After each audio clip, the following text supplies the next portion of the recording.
আসসালামু আলাইকুম রহমতুল্লাহি ওবরকাতুহ। সম্মানিত দর্শক, ভারতের জাতীয় নির্বাচন চলমান এবং সেই নির্বাচনে অনেকগুলো ধাপে এবং এলাকা ভিত্তিক বিভিন্ন সংসদীয় আসনে যে নির্বাচন হয়, সেই নির্বাচনের ৩টি ধাপ ইতিমধ্যে শেষ হয়ে গিয়েছে। এই ৩টি ধাপের যে ফলাফল, এটি ক্রমবর্ধমান হারে বর্তমান প্রধানমন্ত্রী নরেন্দ্র মোদীর বিপক্ষে চলে গিয়েছে। অর্থাৎ প্রথম ধাপে তিনি এবং তার দল যতটা ভালো করেছিলেন, দ্বিতীয় ধাপে এসে সেটা আরও কমেছে, তৃতীয় ধাপে এসে মারাত্মকভাবে কমেছে। এর ফলে পুরো ভারতবর্ষের যে রাজনৈতিক হিসাব এবং নিকেশ, এটি ওলটপালট হতে চলেছে। এবং সবচেয়ে গুরুত্বপূর্ণ যে বিষয়, মোদির যে সকল কর্মকাণ্ড সারা দুনিয়াতে তোলপাড় সৃষ্টি করেছিল, বিশেষ করে তার কাশ্মীর নীতি এবং কাশ্মীরকে বিশেষ মর্যাদা দিয়ে স্বাধীন ভারতবর্ষের যে সংবিধান, সেখানে আর্টিকেল 70 যেভাবে সংযুক্ত করা হয়েছিল, গতবার নির্বাচনে জয়লাভ করে মোদি সেই আর্টিকেল 70-কে পার্লামেন্টের মাধ্যমে একটা অ্যামেন্ডমেন্ট করে সংবিধান থেকে সেটা বাদ দিয়েছে, আমাদের তত্ত্বাবধায়ক ব্যবস্থার মতো করে। এই বিষয়টি সমগ্র ভারতবর্ষের মুসলমানদের উপর মারাত্মক নেতিবাচক প্রতিক্রিয়া তৈরি করেছে। ফলে কাশ্মীরের যে কয়টি সিট, এখানে বলতে গেলে নরেন্দ্র মোদীর দল কিছুই পায়নি, শূন্য। এবং অন্যান্য যে সকল এলাকাতে মুসলিম প্রধান এলাকা রয়েছে, যেমন পশ্চিমবঙ্গ, মধ্যপ্রদেশ, উত্তরপ্রদেশ, হায়দরাবাদ, তো এই সকল এলাকাতে ব্যাপক হারে মুসলিম ভোট তার বিপক্ষে চলে গিয়েছে। এর বাইরে আঞ্চলিক যে দলগুলো এবং আমাদের সীমান্ত লাগোয়া যে 7 সিস্টার রয়েছে, এই 7 সিস্টারও নরেন্দ্র মোদীর যে দল খুবই খারাপ অবস্থায় আছে। অর্থাৎ এই যে বাংলাদেশকে কেন্দ্র করে যে অবিচার অনাচার দিল্লি করছে, তার একটা বিরাট প্রতিক্রিয়া বাংলাদেশের প্রতিবেশী ভারতের যে 7টি রাজ্য রয়েছে, প্রায় সব রাজ্যে বিজেপির ভরাডুবি হচ্ছে। দূরবর্তী অঞ্চল যেগুলো চীনের সীমান্ত ঘেঁষা, সেখানেও নরেন্দ্র মোদী খারাপ করছে। এমনকি তার নিজের যে এলাকা গুজরাট, সেই গুজরাটে তার ভূমিধস বিজয় ছিল নিশ্চিত, এবং সেখানেও তিনি হয়তো জয়লাভ করবেন, কিন্তু আলটিমেটলি তার যে ভোটের হার ছিল সেটাও কিন্তু কমে গিয়েছে। এরপর তিনি যে উগ্র হিন্দুত্ববাদ চালু করেছেন, এটি মুখ থুবড়ে পড়েছে এই নির্বাচনে। তারপর মুসলমানদের যে মসজিদ ধ্বংস করে, বাবরি মসজিদ ধ্বংস করে তিনি সেখানে যে রাম মন্দির তৈরি করেছেন, এই রাম মন্দির তৈরি করার ফলে তিনি যেভাবে আশা করেছিলেন, এটি তার জন্য বুমেরাং হয়েছে। এর বাইরে আদানিদেরকে তিনি যেভাবে প্রতিষ্ঠিত করেছিলেন বা করেছেন, আম্বানিদেরকে যেভাবে প্রতিষ্ঠিত করেছেন, এবং আরও অনেক অলিগার শ্রেণী, বাংলাদেশে যেভাবে ব্যাংক লুটেরা, শেয়ার মার্কেট লুটেরাদের যে গ্রুপ, এদের দাদা হুজুরেরা আলটিমেটলি ভারতে বসবাস করেন এবং তারা মোদির সৃষ্টি। তো এদের কারণেও ভোটের বাজারে রীতিমতো তিনি খারাপ অবস্থায় রয়েছেন। নির্বাচনের আগে একেবারে বাংলাদেশের স্টাইলে তিনি কতগুলো জঘন্য কাজ করেছেন। প্রথম কাজ হলো কংগ্রেসের অনেকগুলো যে ব্যাংক অ্যাকাউন্ট, সেগুলো ফ্রিজ করে দিয়েছেন।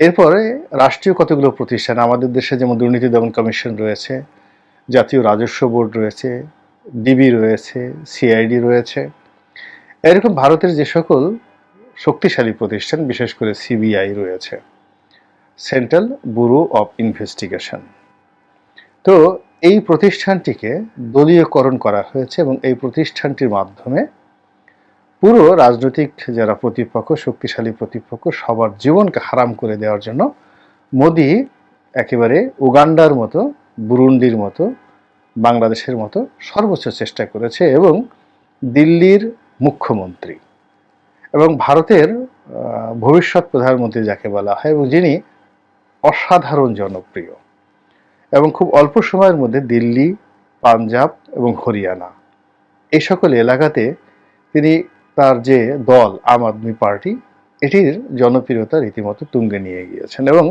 ধীরে ধীরে ধীরে ধীরে সর্বভারতীয় রাজনীতিতে তিনি যেভাবে এগিয়ে চলেছেন এবং যেভাবে তার দলের উত্থান হয়েছে, তাতে অনাগত দিনে কংগ্রেসের পরিবর্তে বিজেপিকে, মূলত আম আদমি পার্টিকে মোকাবেলা করতে হবে।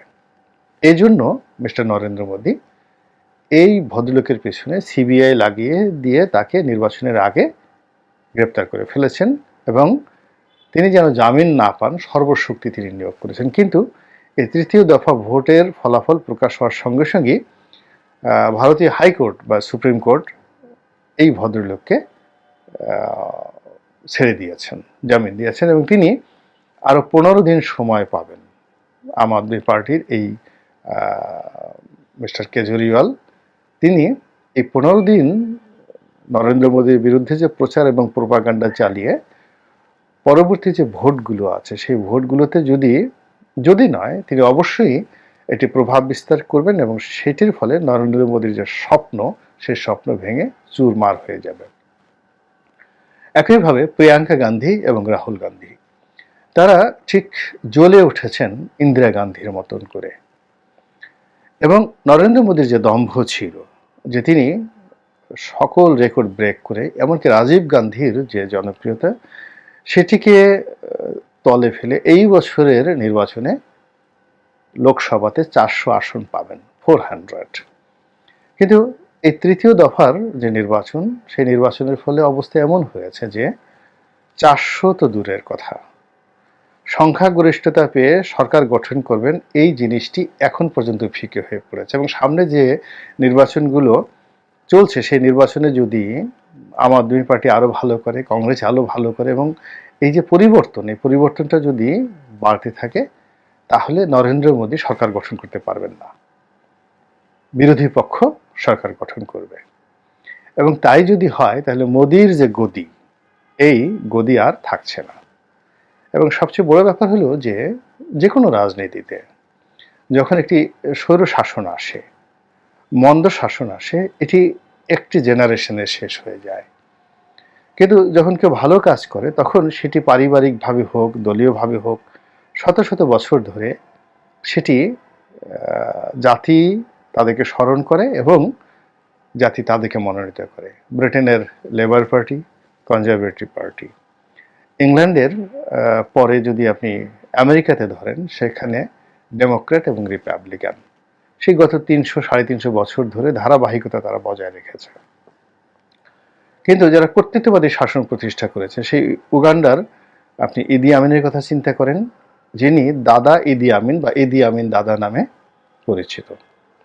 আপনি যদি মুসোলিনির কথা চিন্তা করেন ইটালির, অথবা হিটলারের কথা চিন্তা করেন, ওনারা কেউই, তাদের বংশধর বা তাদের কেউই এখন আর রাজনীতিতে অবশিষ্ট নেই, বংশ নেই, নির্বংশ হয়ে গিয়েছেন।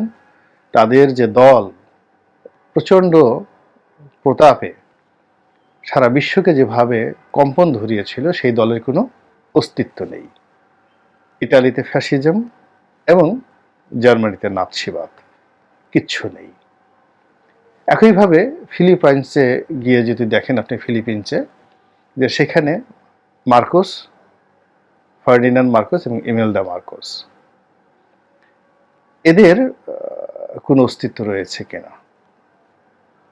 তারপর গিয়ে দেখেন আপনি রোমানিয়াতে নিকোলাই চাউসেস্কু এবং তার স্ত্রী, তাদের কোনো অস্তিত্ব আছে কিনা। ফ্রান্সে লুই রাজবংশের কোনো অস্তিত্ব আছে কিনা, কিচ্ছু নেই।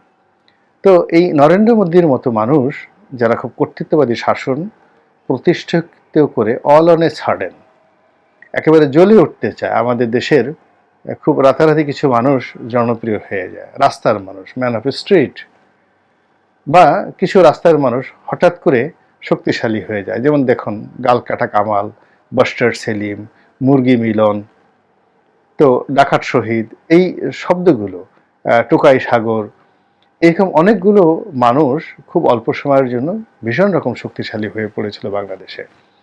তো কেউ কি বলতে পারেন যে এই লোকগুলো কোথায় আছে? নেই। একইভাবে নরেন্দ্র মোদীর মতো যারা চা বিক্রেতা এবং খুবই অল্প শিক্ষিত মানুষ এবং রক্তের মধ্যে কোনো অবস্থাতেই ইতিবাচক কোনো ধারাবাহিকতা যাদের নেই, নিষ্ঠুরতা, নির্মমতা, হীনমন্যতা, অপরকে ঠকানোর, অপরকে ছোট করার যে মনোবৃত্তি, এগুলোর কারণে তাদের মধ্যে আল্লাহ রাব্বুল আলামিন যে ভালো গুণাবলীগুলো দিয়েছেন, এই ভালো গুণাবলীগুলো সবসময় কবররচনা হয়ে যায়। বাংলাদেশের প্রতি যে জুলুম এই নরেন্দ্র মোদী করেছেন, তার একটা শাস্তি, প্রকৃতি প্রদত্ত শাস্তি এই সময়টিতে তার জন্য অনিবার্য হয়ে পড়েছে। আর এর ফলে এই যে ভারতের লোকসভা নির্বাচন, সেই নির্বাচনের মাধ্যমে মোদী আর আগের মোদী থাকছেন না, মোদীর গদি আর আগের মতো থাকছেন না। তিনি একজন ফালতু মানুষে পরিণত হয়ে গিয়েছেন এবং ভারতের যে লোকজনের মধ্যে একটা মোদী ক্রেজ চলে এসেছিল, এমনকি বাংলাদেশেও কিন্তু মোদী ক্রেজ চলে এসেছিল 2014-15 সনের দিকে। নরেন্দ্র মোদী মানেই মনে হতো হিমালয়ের মতো বিশাল কিছু, একটি আশ্চর্য কিছু। কিন্তু তার যে হিপোক্রেসি, তার যে ভণ্ডামি এবং তার যে অপরাধ করার যে প্রবণতা এবং ধর্মকে ব্যবহার করে মানুষকে নির্যাতন করে ক্ষমতা টিকিয়ে রাখার যে প্রবৃত্তি, এর ফলে প্রকৃতি প্রদত্ত শাস্তি তাকে রীতিমতো আচ্ছন্ন করে ফেলেছে এবং যেটি এই নির্বাচনের মাধ্যমে আমরা দেখতে পাচ্ছি। এবং মোদির এই পরিণতি দেখে যদি আপনি বা আমরা যদি আমাদের ব্যক্তিগত জীবনে, রাজনৈতিক জীবনে শিক্ষা গ্রহণ করতে পারি, সেটি হবে আমাদের জন্য সবচেয়ে বড় পাওনা। আল্লাহ আমাদের সবাইকে হেদায়েত দান করুন আর হেফাজত করুন। আসসালামু আলাইকুম ওয়া রাহমাতুল্লাহি ওয়া বারাকাতুহু।